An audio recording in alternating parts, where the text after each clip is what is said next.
The Scorpio Blueprint, Step 1, Part 2. When was the last time you chose yourself over someone else's approval? This is the question that broke me because I couldn't remember. I couldn't remember a single time in recent memory when I'd chosen what I wanted over what someone else needed, when I had prioritized my peace over someone else's comfort, when I had said no without guilt. I'd been so well trained in self abandonment that I didn't even recognize it as a choice anymore. It was just what I did, it was who I was.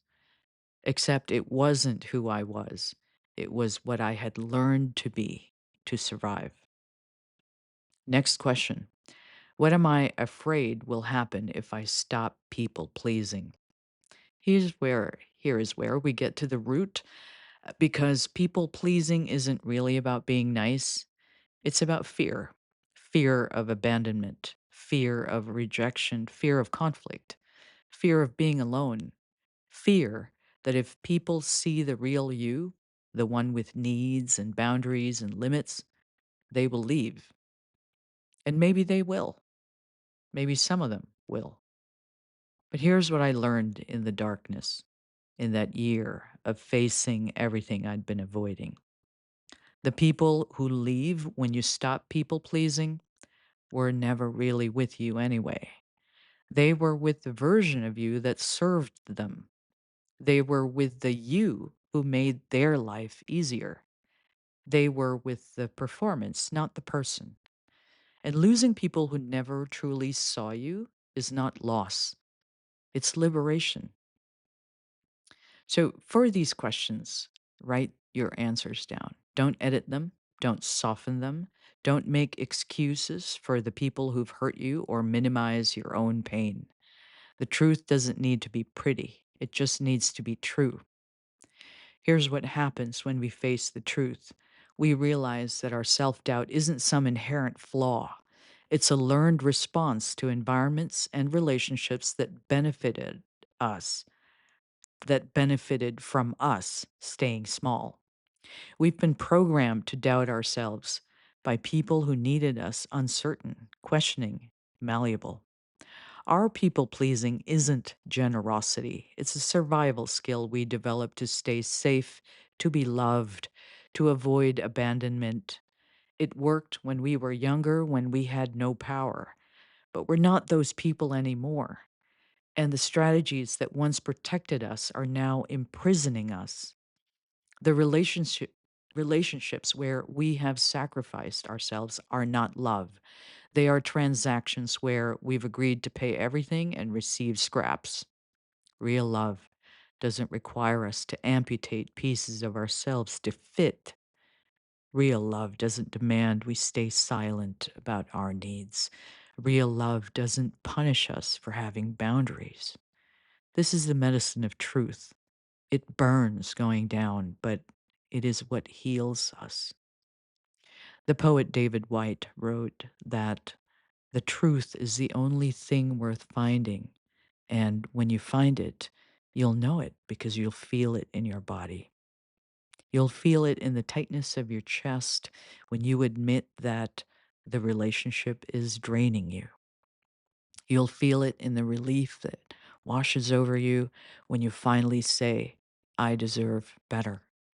You'll feel it in the anger that rises when you realize how long you've been betraying yourself. Don't run from that anger. Whether you're a water sign drowning in emotions, a fire sign whose rage has been suppressed, an earth sign who's been taught to be practical and never reactive, or an air sign who's intellectualized away your feelings, that anger contains vital information. It's not destroying you, it's trying to save you. It's your inner guard saying, enough, no more, not one more day of this. When I finally let myself feel the full weight of my anger at the people who had used me, yes, but mostly at myself for allowing it, for choosing a room full of strangers over my dying father, for example, I thought that the anger would consume me. I thought I'd be bitter forever, that I'd become hard and cynical and closed. But that's not what happened. The anger burned through me like a forest fire, clearing out the dead wood, making space for new growth. On the other side of it was clarity. And with clarity came power. And with power came the most important realization: I would never do that again. I would never again sacrifice what mattered for what looked good. I would never again choose validation over love. The ancient practice of memento mori, remembering that we will die, isn't meant to depress us. It's meant to wake us up to the preciousness of the time that we have. Every day we spend in relationships that diminish us, every hour we waste doubting our worth, every moment we sacrifice ourselves for people who wouldn't do the same for us, that's time that we never get back. We have one life, one magnificent, brief, precious life, and we're spending it on people and situations that wouldn't pause to consider whether they are serving us. This isn't about blame or victimhood. This is about clarity. We cannot chart a new course until we know exactly where we are. So plant your feet, open your eyes, and see your life as it actually is, not as you wish it were, not as you've convinced yourself it is, but as it truly stands in this moment. The truth will set you free, but first it will piss you off. Good.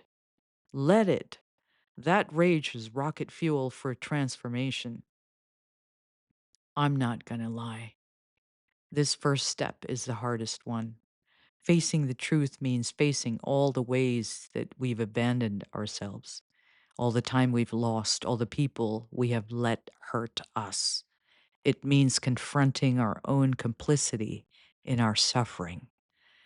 But it's also the most important step because everything else builds from here.